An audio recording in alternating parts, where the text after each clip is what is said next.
DRPS2. Ay mga kaibigan, ako po si DJ Eve. May kakapanayimin po tayo dito po sa Wellness Center ni DJ Eve sa Sorsogon City. Maalala ang pangalan po? Juanito, ako po si Juanito Hitahubin. Taga? Taga-Hampi, Sorsogon. Manoy pala edad? 84 na September 4 na ako. Opo.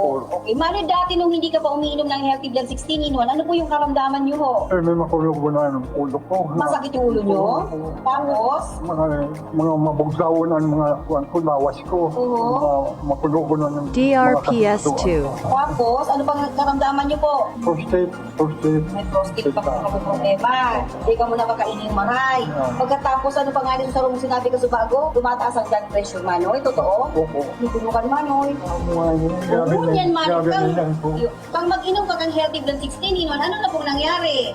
Kusog sulawas ko na namarayan silang ko. Yan. Kasi gusto ko mag-inom permit sa kape. Ni BG. DRPS2. Salamat. DGE House of Wellness and Organics. Thank you.